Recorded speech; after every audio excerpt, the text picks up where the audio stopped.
Hey guys, welcome to my program where Mikaili where I'm going to be connecting you to the global kitesurfing community live every week from the Barong House. For those of you who don't know me, my name is Mika. I am 16 years old from Brazil and 3 times kitesurfing world champion. I'm going to be doing my program in both English and in Portuguese, but today I'm going to be doing it in English because my 3 very important guests today speak English. E aí, galera brasileira, meu programa vai ser em 2 idiomas, em inglês e em português, mas hoje eu vou fazer em inglês, mas se liga que no dia 18 de fevereiro vou fazer uma outra live que vai ser em português. Valeu! Today I'm going to be launching my video about the distance battle, but first let me introduce you to my 3 very important guests. Where is it? Hey guys! Up first, we have Jørgen Vogt. He is the CEO of the GKA Global Kite Sports Administration. And then we have Ciastula. He is the commentator for the GKA. And up last, we have Maxime, who is the man, and he won the distance battle last year of 2020. Now, we are going to be watching my 15-minute video, but make sure while the video is playing, to write down some questions for us to answer later on in the video. Sit back and enjoy.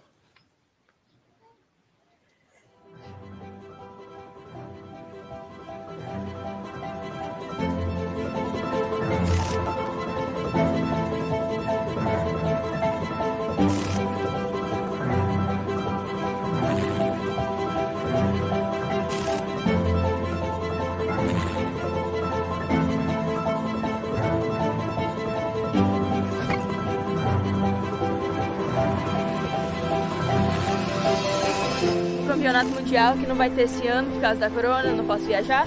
Então eles decidiram mandar um vídeo de 5 minutos, se você fazendo todas as manobras que você consegue fazer.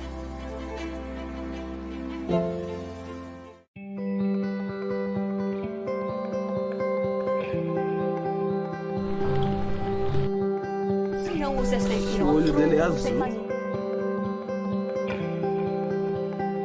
Oh, já não sei o chopper.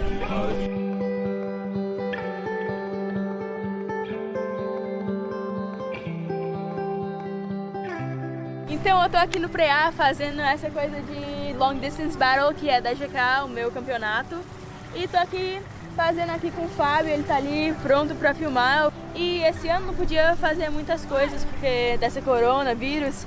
E sim, então tô aqui preso no Brasil, mas é bom, o vento tá bom, tá bombando, então tá tudo bem.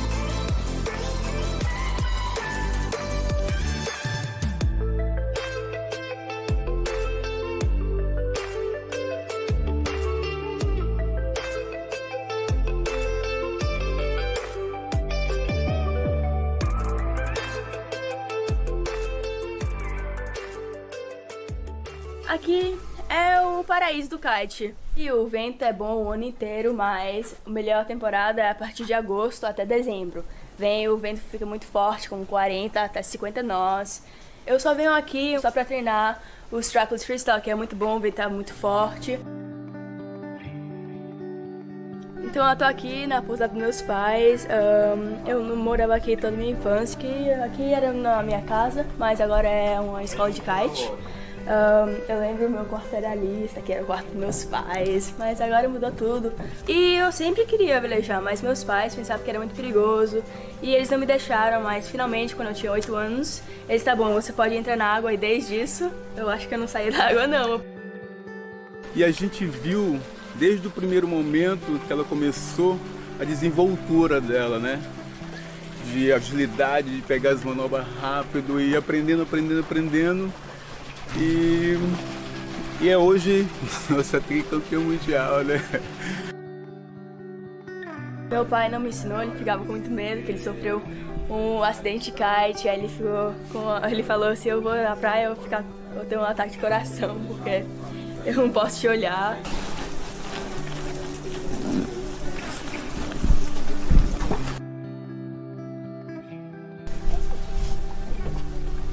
Desarrumando e arrumando, desarrumando e arrumando. A gente está correndo atrás da melhor bateria para Mika. A gente faz 4 semanas fazendo isso. A gente começou lá em Cumbuco, que está no estado de Ceará. Ela já fez baterias, já gravou, mas ela está querendo melhorar. Então a gente está em busca de vento e ao mar perfeito para fazer isso. Desde Cumbuco foi por Praia. Praia era maravilhoso para strapless. Era um ventão de 40 nós, era meio doido, mas ela fez baterias fantásticas de strapless. Depois Praia, a gente vem na outra estado que se chama Piauí e a gente está aqui em Barra Grande.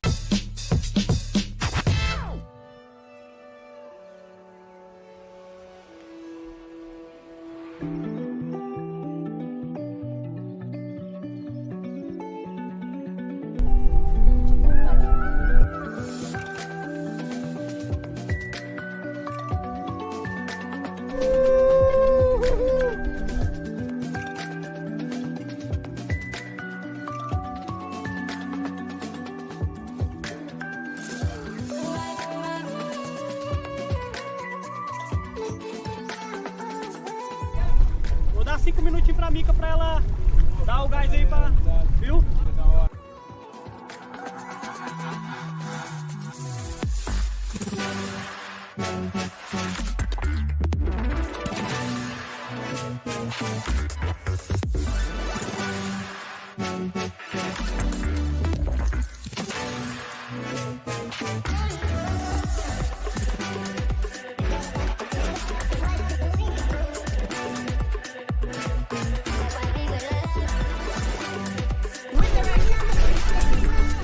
Hoje não deu, sorte, né, que ainda temos 3 dias pra gente fazer esse vídeo aí pra mandar pro GQ.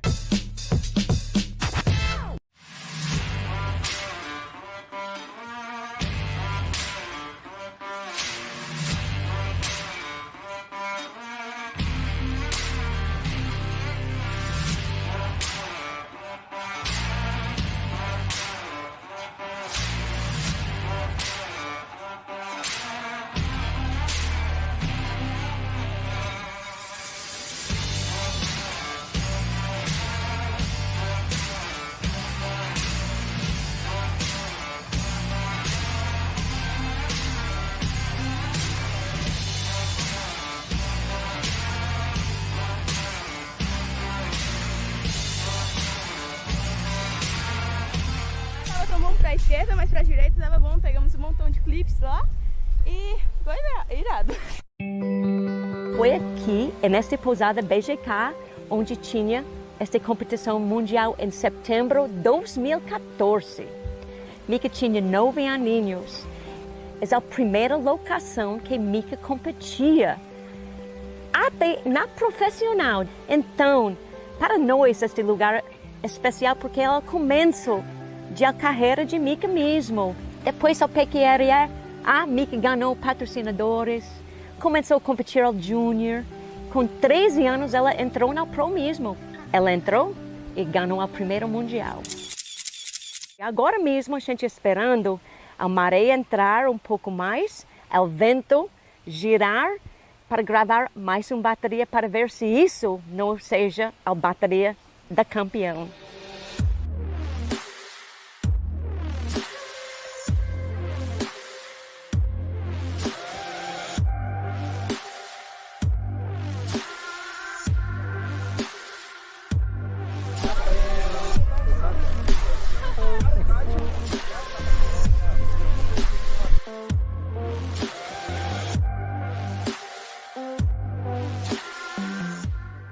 Hoje vamos fazer a filmagem de novo, pessoal. Vamos de bota aqui onde está nos barcos, porque é bem flat. E o vento tá um pouquinho estável hoje, melhor que ontem, que nós já estamos tentando filmar faz um tempo isso. Mas toda vez que nós foi para um lugar, as condições não eram tão boas. Mas hoje tá bom, então tomara que vamos conseguir fazer.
Porra, deu certo, a gente conseguiu, cara, conseguimos nessa busca aí dessa bateria, conseguimos aqui na BGK, em Barra Grande, conseguimos a bateria da Mika, bateria campeã.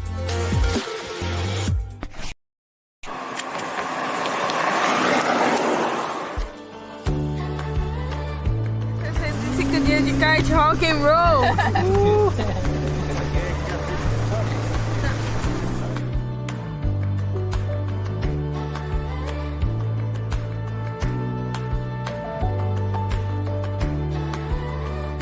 Então chegamos aqui em Atins, depois de uns dias lá em Barra Grande, finalmente conseguimos fazer o vídeo do Long Distance Battle e gravar tudo. Então decidimos vir aqui e fazer umas imagens aqui nas lagoas, que é muito lindos. E para chegar até aqui demorou umas 6 horas, eu acho que no meio do caminho o Fábio decidiu fazer umas fotos lá no meio das dunas, ficamos lá com... Tava escuro, né? E ele decidiu fazer umas fotos lá e ficamos lá 1 hora mais ou menos para pegar foto boa. Teve que pegar um barco, não tinha... O carro nem conseguia chegar até aqui, nós tínhamos que pegar um barco, botar todo o equipamento dentro e o carro não tá aqui, ele ficou lá no outro lado do rio. Então, hoje nós vamos para uma lagoa que é mais ou menos umas 2h30 de carro e vamos lá, a lagoa é para ser muito linda, com águas verdes, azul e cristalina, então vamos ver o que vai ser.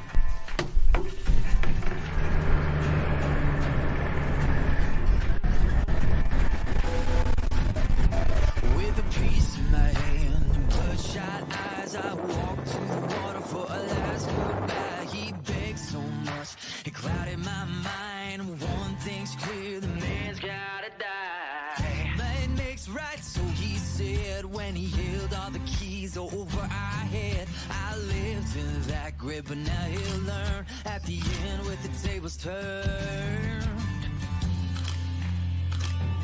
Lord, forgive me and take me on. Down the river where the kids can't find a red-handed sinner. On where the grave can't cry out, 'cause that's a road. Down the river with a hand on a Colt and a finger on the trigger. And before dawn they try to find me, take me on down. Take me on down. Well, I sank that body by the riverbank, caught a boat south, took off like a hurricane, with spotlights, dogs, yeah, the whole 9 yards. It's breathing down my neck and breathing hard. 2 weeks in a wild chase across the highways, mountains, over 7 states. Found a man at the harbor, said that he could take me across the ocean somewhere far away. Lord, forgive me and take me on down the river where the kids can't find the red-handed sinner. On where the grave can cry out, 'cause I done wrong. Down the river with a hand on a Colt and a finger on the trigger. And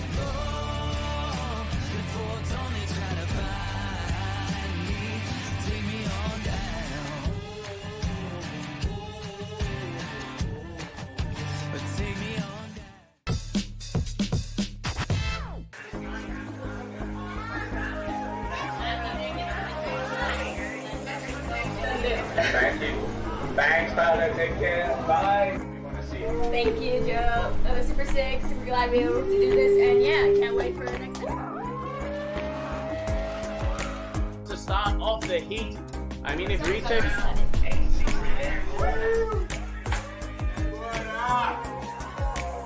Unhooking just in front of the Brazilian bows.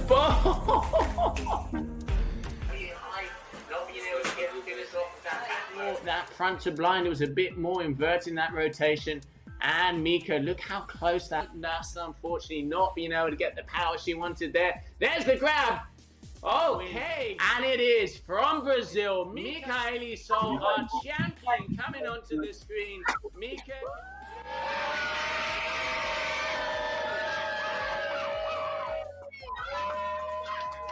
Mika, how are you feeling? I'm feeling great. Super stoked to have won it. The conditions were pretty tough, but you know, I managed to make it. Super stoked on the 850 for the front blind. It was super sick. No, amazing riding, Mika. I have to say, my favorite move of the heat, that front blind. The way you whip over tail to tail, looks like you've been training a lot in the off season, eh? Yeah, well, actually not that much. Like before that, I didn't kite for like 4 months, so I was a bit stressed, but ended up doing okay in the end. Now, I mean, one of the things the judges have been saying throughout, you know, the past times when we're looking at your heats is you make everything look easy. You can really see that you break down the moves and you have the control. It honestly, congratulations, style, power. This is what we want to see. Thank you, Joe. That was super sick. Super glad we were able to do this, and yeah, can't wait for the next time.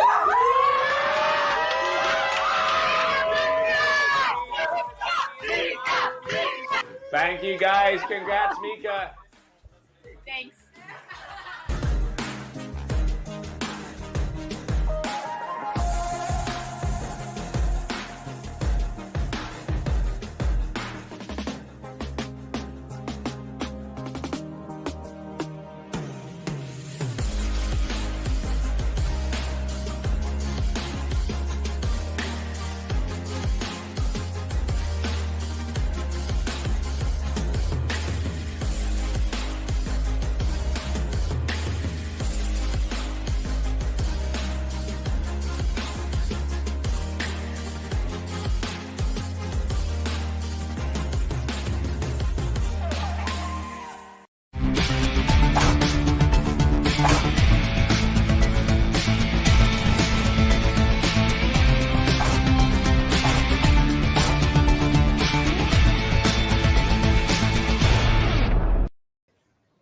All right, welcome back. Joe. All right, what do you guys think of the video? It was like, it took like a lot of time and effort put into that, and it was just so amazing to do it. I don't know what are your guys' thoughts on it?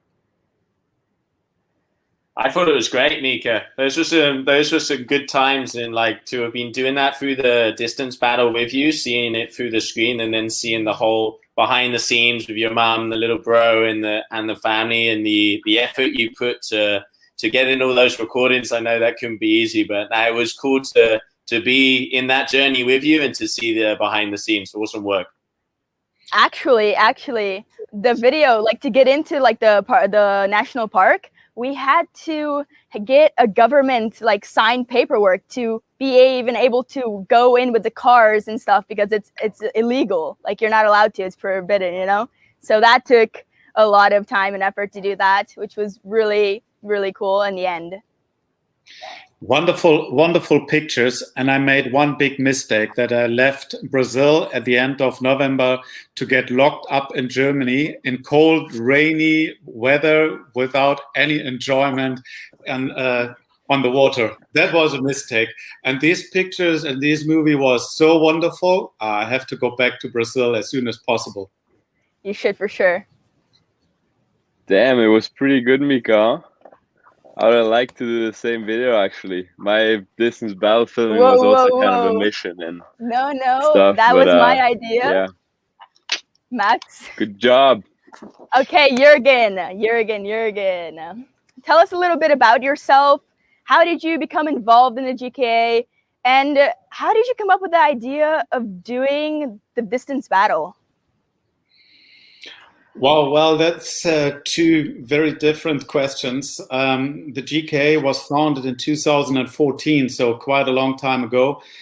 And how I got involved? Well, I was competing in windsurfing in the 90s, and most of the brands who are producers of kite products knew me, or a lot of them knew me from that time, and they had the plan to set up an association taking care of their interests, and they need a lawyer to do all the legal work for founding the association. And they asked me whether I could do this from the legal side. And I said, yes, I can do this. But then they said, yeah, but we need also someone who is running this association. I said, okay, if you like, I can do this for a couple of months because I have another job to do. Yeah, well, and that was 2014 and 2015. So I had quit all my other jobs and did the GK on full time. And during this time, it was in the twin tip World Cup situation a little bit difficult. There were different associations fighting each other, and it was not on the very clear line. And I tried to mediate also as a lawyer between the different associations, but it didn't work out at the end. World Sailing asked the GK to take over the world tours in all the performance disciplines, and that was when I founded then the GK Kite World Tour. So that was a very short story about that, what happened. There are so many more details, but I don't want to bother you with that. And then when we were running, I think, a very, very successful world tour, and it looked so promising for last year.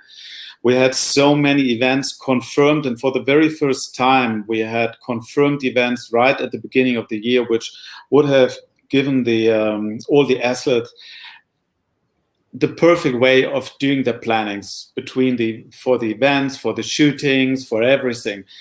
And an event is confirmed once the organizer has signed the contract and the deposit has been paid by the organizer. And for the very first time, we had this fixed plan, and then Corona came up and everything was put on hold. Luckily, all those organizers extended the contract to this year or even next year. So we are on the safe side with the World Tour. But we had to come up with something to keep the tour in the mind of the people. You know, we have to keep the tour visible. And my idea was then because everybody was locked down in their respective country, I came up then with the idea to say, okay, everybody should compete at their home spot. And then we tried to run a kind of competition under the same rules. Obviously, it's not an official world title because the one competitor has to compete in 16 knots, the other one in 30 knots, but the rules were more or less the same. And it was not a serious competition like our World Cups. Obviously, it was more like a show. And I think a lot of people enjoyed it. And it was the very first time that we had the live judging while the videos were shown, was live commentating by Joe, which he did like always perfectly. So it was this excitement, you know. It was not that we have that we got videos and then we said, okay, that video gets 10 points, the other one got 9 points. We had the same judging and the same rules like at the World Cup, at the normal competition. And I think that made the distance battle so unique. That hasn't been done before in any sport. And I think the excitement, I mean, we have seen you in the video winning the distance battle, and you could see the excitement. It was real, it was in this moment, and that was the funny part on it. Even if it was really hard work behind the scene, and there were so many people involved to make this happen, and everybody, I have to say this as well, was working voluntarily. And there's a big thank you to all of them who made this happen. Well, Jørgen, I would like to personally thank you. I know running a world tour is not easy, and all the effort and the stress that you have to go through to set up just one event and going through all of 2020, trying to get as many stops as you could in, even if it meant the distance battle. I just really want to thank you. You're just amazing. Thank you so much. Thanks for your nice words. Appreciate it. No problem. All right, Joe, my man. Bring it on. All right, Joe, come on, bring it on. All right, Joe, tell us about yourself and how did you get into being the commentator for the GKA? That's a good one. Well, basically, I come from a competing background back in the days of the PKA with kitesurfing, where probably you weren't even born. And so being involved in the industry for a long time and met Jørgen and Jaime and some of the founders of the GKA, and actually started off doing a part-time being the tour manager for the GKA back in 2017. And did that for a few years, and we started with the strapless, like Jørgen said, meeting all the guys, and it was a very and is a very family vibe, which I think is one of the foundations of the tour, is that family vibe that we have. Everybody helps, everybody puts in the extra hours. I think it is that community is why it is what it is. And then coming on about 3 years now, I moved from being tour manager and started doing some of the commentating.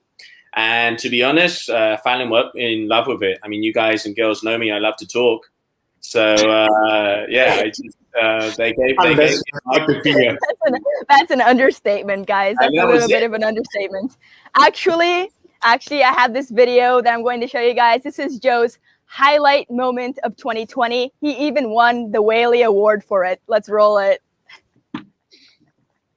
Oh my God. Bob. The award goes to the GKA Distance Battle Day 1. The boy's definitely got a good smile. He's a good-looking guy coming all the way from Australia for a third time. James Carew, are you there? By the way, that's not like frozen. Colin, have you ever seen a guy hold a smile for that length of time looking directly at a camera? It's very impressive. I think at some stage it was like 30 seconds unmoving, smiling, just nodding, throwing shuckers.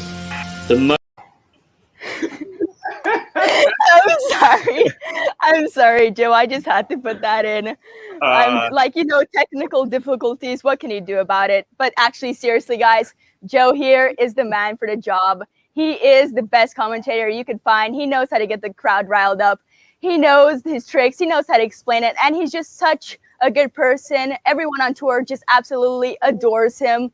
So, Joe, props on you, man. And also, Joe commentated for the Red Bull King of the Air. And if you kite, King of the Air is a pretty big deal in the kiting industry. So really congrats. And I just love you. Really, really good job, Joe. Nah, thanks, Mika. I couldn't do it without you guys and girls. In the end, it's just, we got to have fun. There's moments of seriousness, but, it's great to just see you guys out on the water and to be able to have a microphone and give you guys a little bit of howl. And sometimes I think it's good, keeps you on your toes, especially you. Yeah, for sure. All right, Max. I got you. All right, Max and I go way back, actually. Well, as way back as it can go, considering I'm 16 and he's only 19. So I have this video that I found in my library, my photo collection. So let's roll it and see how it goes. Doers, look for the bare necessities, the simple bare necessities. Forget about your worries and your strife.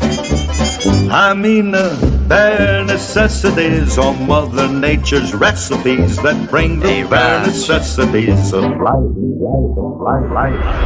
The bare necessities, the recipe, the rest of these. My beats are clean, but I'ma make a mess of these. Here I go again, here we go. All I need now is a paper and a pen, cause now is now, and then is then. I know I'm gon' make it, only question left is when. My homies got my back, like I'm chillin' with Baloo. Call me Mowgli on the track, kill a villain with the truth. Kill him. Came into the game, did it unannounced. If you in the crowd and you're feeling this, let me see you bounce. A pounce on the track, better than Bagheera. Hero when I'm nearer, this beat got y'all moving like Shakira. I got no worries, that's the motto, you know what I mean? So chill, that is scary, every day's my Halloween. Yup, Don't get wrapped up in trying to get a lot of Prada. It's not what life's about, so you always gotta be For the bare necessities, the simple bare necessities. Forget about your worries and your strife. I mean the bare necessities on Mother Nature's. All right, Max. That's I remember when you were at Of my course. house. I remember when you were at my house when you were that age. The one dream, like your biggest dream, was to win an event in the kitesurfing world, and you absolutely dominated the scene last year. You won distance battle and you won the competition in Ilha de Guajiru, Brazil. So Max, tell us a little bit about your preparations for 2020, how 2020 went, and main question, your big win at the end of the year. Yeah, sick. Mika, thanks for showing that video. Actually, I still love that video, to be honest. It was so fun to film this one. Like, yeah, it was 2016, right? Yeah, something like that. Yeah, more or less. Yeah, so last year has been pretty sick for me, actually. I pretty much won everything in kiting there was to win. I mean, for me, I kind of felt like it was going to be a good year, but then Corona hit and it kind of just blew all the plans away. But on another hand, since I'm a pro kiter and also a pro skier in winter, this whole Corona situation kind of gave me a little bit of time off, a little bit of a time at home, time to like rest and like get my mind kind of back in place after just competing straight on all year long for like 3 years in a row. So I think I got to the distance battle really motivated. I was really excited about the format in the beginning, and I was like, yeah, this is something where we can like really show our best skill. Afterwards, when I started to film the thing, I was like, damn, that's gonna be way harder than I thought. And I actually stuck a perfect heat in the beginning, and one trick went blurry, and I had to do it again, which was a huge frustration for me. I was like almost saying like, I don't want to do it again. Like, it's just too hard to land those 4 tricks in 5 minutes. It's just like, it was so hard physically. Like, you need to imagine that back in the days when the heats during comps were 7-minute heats, guys were doing maybe 1 or 2 doubles in their heats. Like, doing 2 double handle passes in a heat was already like the craziest heat ever. And nowadays, to win an event, you need to have at least 4 doubles in your heat. Like, there's no way of winning an event triples. with, well, or even triples. Like it, and it's so much more demanding on your body and stuff. So with the new format of going trick by trick, it makes it way easier for us, and like also easier to just take your time, perform well. And these 5 minutes were kind of stressful and like stuff. So I actually ended up doing 2 trips for this distance battle because I really took it seriously, and I was like, yeah, I'm gonna do my best and stuff. I went to Sicily first, and then I ended up going to Greece, and that's why 2 of my distance battle videos were filmed in Greece and one of them in Sicily. And yeah, I didn't really expect to win, but I have to say I got a little bit lucky that my second heat was my strongest heat, and in this heat I ended up against Liam, who in my opinion was the strongest competitor. So yeah, I got lucky to just squeeze by him really close in that one, and in the end win the distance battle. And I mean, Brazil has been super special for me this year. I went there first for the GK foil freestyle comp and the first GWA global wing sports comp, where I competed in both of them. I ended up 3rd in the foil freestyle comp and 5th in the wing comp. And I literally did 1 week this, then had 2 days off, and then straight went to Ilha de Guajiru for the next for the Super Kai Brazil. I actually had a really sick surf session between those 2 events, and I think this made made the difference. That was the And game yeah, changer there. exactly. No, but I mean, I just feel like I work like this. I need a lot of variety in my riding and in my training. I cannot spend a week of training at the lagoon and then go to a comp, because then I'm just gonna be tired physically, mentally, and everything. So the fact of having those two foil comps before the freestyle comp, I feel like just boosted my energy and my hype and my motivation on winning this event so much more. And I was just so motivated on winning this thing. I mean, there was no world title pressure, there was no ranking, like whatever. It was just like, gotta win this event. Like, anyway, being like second, third, fourth, whatever, didn't matter that much to me in this event. It was pretty much just the win, and I knew I could do it. I knew I had the level, and I'm super stoked I ended up doing it. Yeah, I mean, Max, honestly, hats off. You were amazing. The event in Brazil, your back mob 7 grab was just, it was probably it was a 10. I mean, it was a 10, right? So it was just the best trick that I've ever seen. It's better than a triple, honestly. Seriously, hats off. But Max here isn't only just good at kiting, he dominates the slopes. He's the junior free ski world champion, and he's just absolutely amazing at that as well. He's currently doing the tour now for skiing, and it's just, Max, you're just amazing. I can't tell you how proud I am of you. And yeah, it's just absolutely amazing, Max. Thanks, Mika. I'm super proud of you too, to be honest. Like, it was such a pleasure to be able to spend 3 months with you when I finished school in Brazil. Actually, I think this was also one of the key points of my career. Like, when I was 15 years old, I went 3 months and just went traveling through Brazil with Mika and her family, and we were just pushing each other. We were riding together, and we both kind of had the same goal. We were both in this F1 Next Generation team, and we were both wanting, still like not in the tour, but we were both wanting to get to the tour, and we were both wanting to win the tour. And I mean, we both got on the tour, I think, the same year.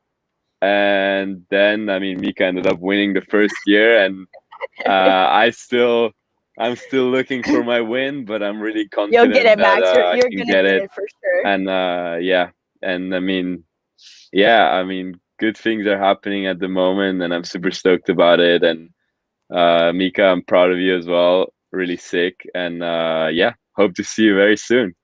Yeah, love you, man. Thanks for that. But I think our time here is coming to an end. But if any of you have any last things to say before we wrap this up, feel free to say it. I got a question. Shoot. Go ahead. Don't embarrass me too much, though, but go ahead, Joe. So, Mika, I mean, I think, one of the standout points for you in this, again, like Maxime, congrats. You absolutely dominated this year. And like Mika said, Mob 7 with a grab. I think I shouted as much as the boogie loop, mate. I mean, brutal. Really, really insane. But Mika, you're doing one of the same things. You guys are looking for that quality versus quantity. Where do you see on the female side? You are the evolution of the sport. You're pushing it. You're taking it to that next level. What's next? Honestly, for me, there's no limit. You can always add another grab. You can always add another spin. But I think right now, the main thing to focus on is the style. Like, I want to have a style like John Maria and Noe and like even Max here. Like, they can just land blind, just like so solid. It's just like they do one pass and then another one to mummy wrap, and it's just absolutely insane. And if like the girls level could get to that and people start pushing it more, it would just be so, like the kiting would just evolve in all aspects, I think, at least. I'm gonna use that. You are gonna now mummy wrap. This is what I want to see. Bring it on. I just dug my own grave, didn't I? Oh, great. All right. For sure, Mika, you're the one to push it. I'll do it. Mika, For sure.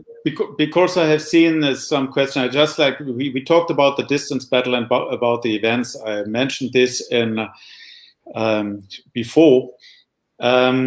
We are ready to run the World Cup and the World Tour and start with all the events as soon as the lockdowns will end and we are allowed to travel again. So we have the first event of the Kite World Tour is confirmed, will be wave and strapless freestyle in Dakhla end of May. And then it goes on and on and on from June onwards until the end of the year. And it looks very good that we will be able to run a couple of events in each discipline, which means wave and twin tip freestyle as well as hydrofoil freestyle. And all the events, or most of the events, are confirmed. They are super exciting places. We have on the calendar from Mauritius to Sri Lanka, from Madagascar to Denmark, from Brazil to Germany. I think it can become a super exciting year, even if it doesn't look like at the moment, but someday the whole horror will end, I'm sure, and then we will be able to continue with the tour. And also for next year, there are events confirmed already, and so there is no doubt that the tour will continue. And one last word to the distance battle. Tom, our tour manager, and we are working on the concept for another video competition, and we will make the decision within the next couple of weeks, and then we will come up with an idea, introduce this like always to the riders, and make the final decision whether we will repeat the distance battle in the same format or change it a bit or something like that. But it is an exciting year, even if at the moment, at least in Europe, the doors are closed. All right. We got to do the best out of it. That sounds great. That sounds like a plan. Good to see that things are getting back on track. At least we have like a schedule, and we just have to wait till COVID passes over and we're allowed to travel again and everything gets sorted out. But yeah, super stoked on that. Looking forward to it. All right. Once again, guys, thank you so much, Jørgen, Max, and Joe, for taking time out of your day to come here and talking with me. And thank you to the viewers, actually. Like, you guys are going to make this channel keep going, and it's just amazing. And make sure to tune in next week. I'm going to be doing another live in Portuguese on the 18th of February. So make sure to tune in. It's going to be with me and Reino Romeo and a few of our friends. So stay tuned, and we'll see you guys later. Thanks, everybody. Obrigado, galera. Thank you. Obrigado. See you. Und auf Wiedersehen.